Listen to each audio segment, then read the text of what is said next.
Today's fragrance is definitely one of the more interesting offerings from the brand of Xerjoff.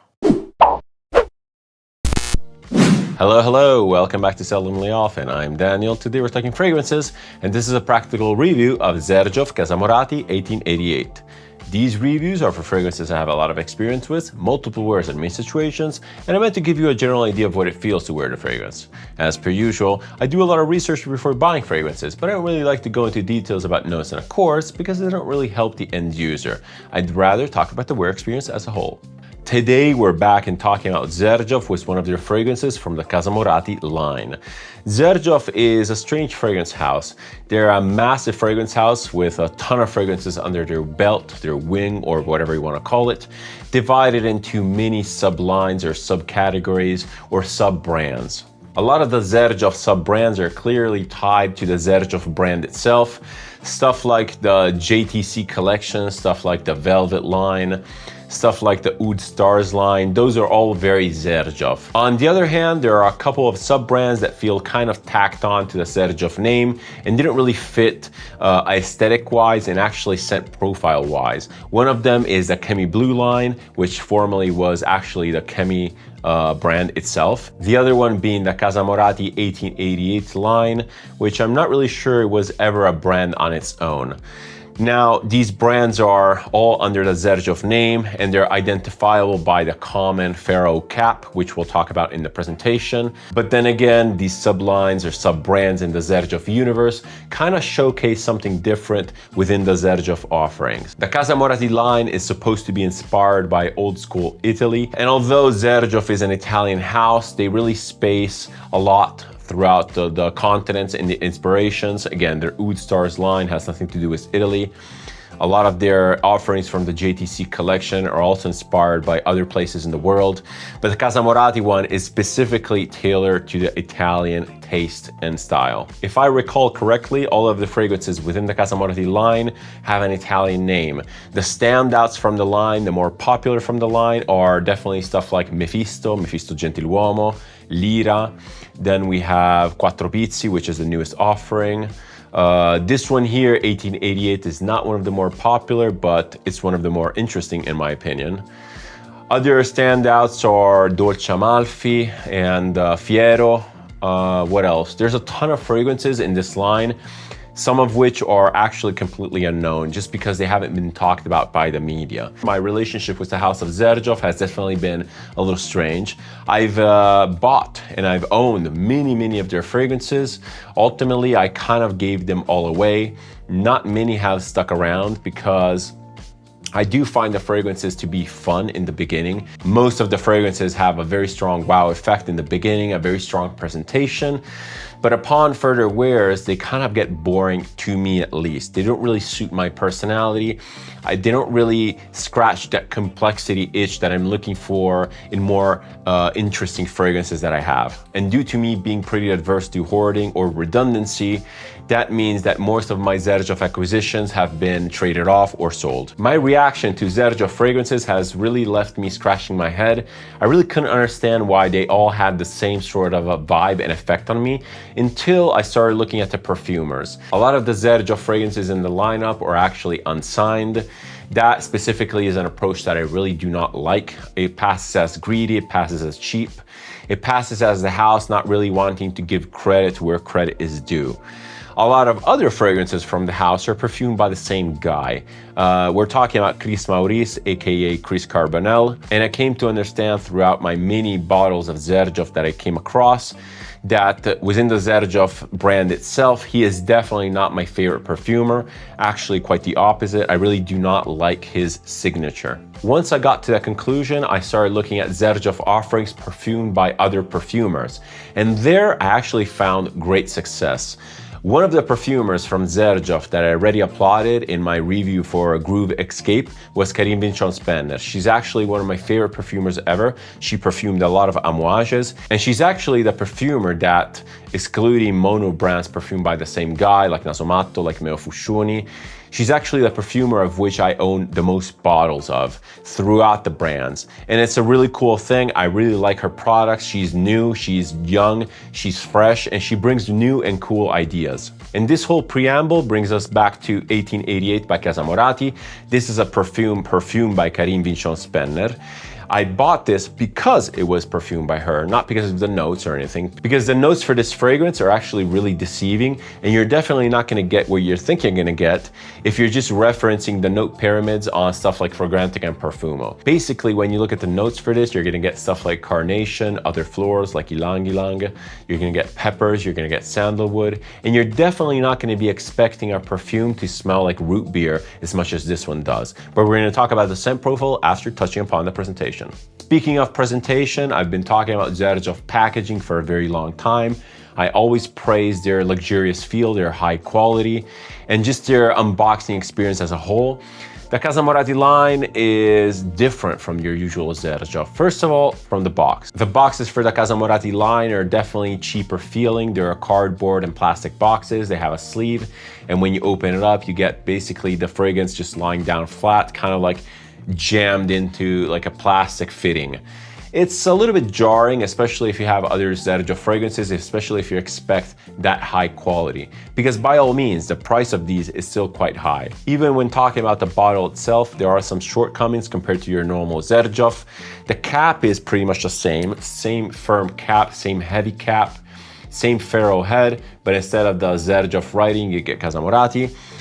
The atomizer assembly is still good. The atomizer is very good and it sprays very well. Let's give it a couple sprays. Exceptionally good, actually. Instead of the XJ on top, you get a C, so there's that difference. Then the bottles are really weird because first of all, these come in 100 ml and 30 ml bottles. All of the bottles have the same shape and they're basically inspired by a column with this ionic decoration on top. The 30 ml bottles are way simplified compared to the 100 mls. They usually don't feature the decoration here. It's basically just a simple glass bottle. Speaking of finishing, they have a very inconsistent finishing, a bottle from another. Some are transparent, some are translucent, some are satin. You really never know what you're getting unless you look at the fragrance. And even within the same fragrance, there are various iterations and the bottles may look even completely different one edition from another. This specific bottle comes in this satin weird oxidized finish, which if you know me, I like because it's very fingerprint resistant. I actually find it pretty unique. It's kind of interesting. What I do not like is the labeling on here. This is a sticker and it's a very poorly applied sticker. Maybe it's poorly applied because the bottle is satin and this might not be the perfect surface to adhere to, but nonetheless, it feels extremely cheap. It feels like an incredibly basic sticker and it really does not reflect the price point. Another feature of these 100 ml bottles is this thing here that's hanging on the collar. It's basically hanging by an elastic. It feels incredibly cheap. It feels unnecessary. Even this little plaque here that holds this thing together is plastic. It's just a waste of money and it's just annoying to use.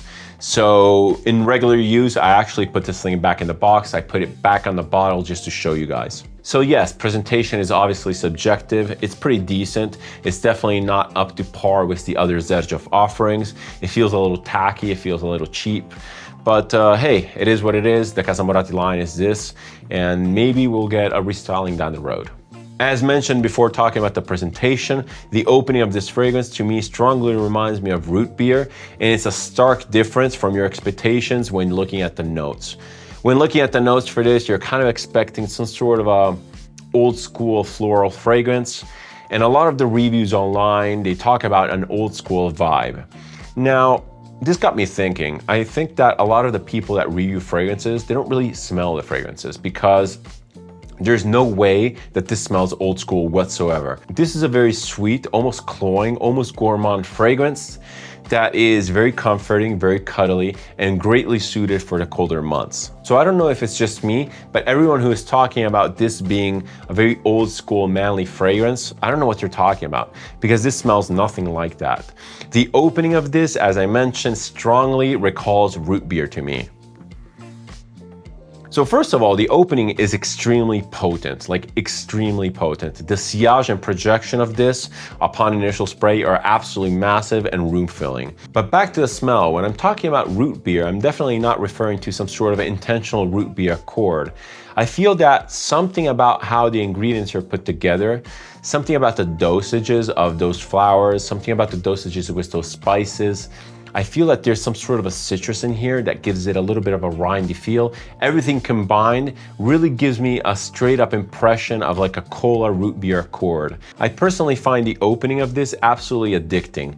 It's super sweet, it's almost cavity inducing sweet, but it has a lot of depth, it has a lot of nuances. This massive sweet opening lasts quite a bit. I would say it lasts about an hour and a half, and then, and only then, it starts sort of toning down and going into the mid to mid dry down of the fragrance, where basically a lot of the sweetness, a lot of that zing from the root beer really tones down, and this fragrance gets a lot more easy to wear and a lot more predictable. And despite the fragrance featuring a ton of these florals, which are easily detectable in the mid, namely the carnation and the ylang ylang, this fragrance is very, very unisex to me. It's completely wearable by anyone of any age, and anyone could probably just relate to their own thing about it. The dry down is very reminiscent of the mid.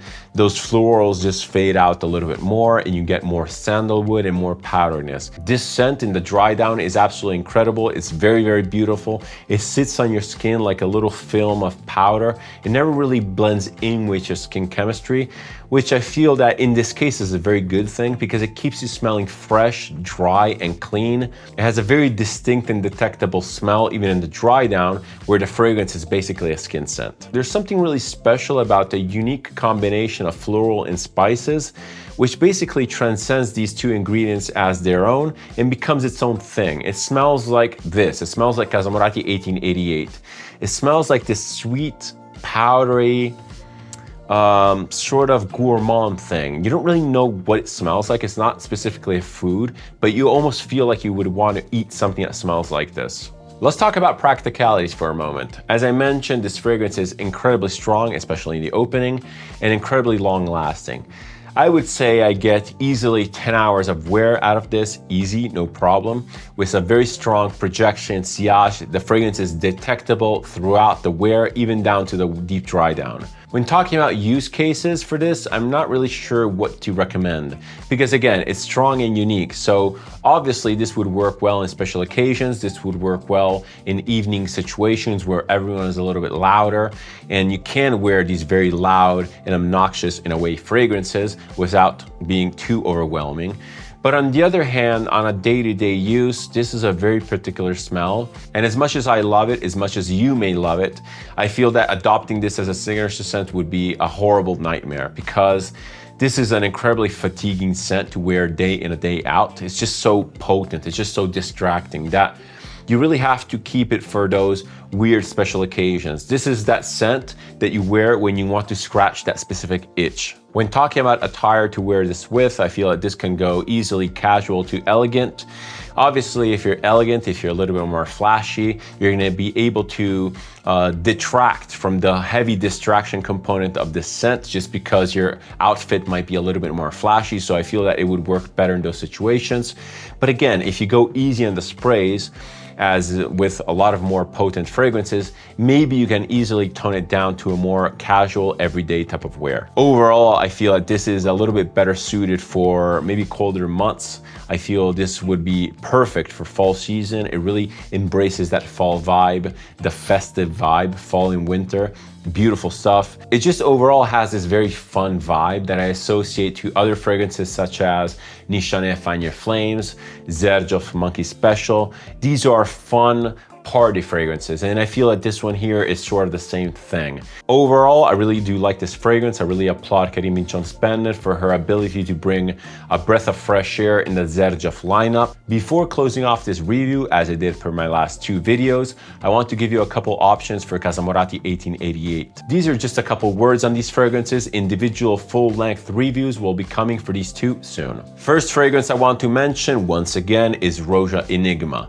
This has a similar type of vibe to the Kazam Morati 1888, meaning that the opening has the same sort of effect on you. This is a very strong cola opening, very fizzy, very sweet, very powerful. Other than the dry down, I feel that the function and use case of these fragrances is pretty similar. You would probably wear them in the same sort of situations.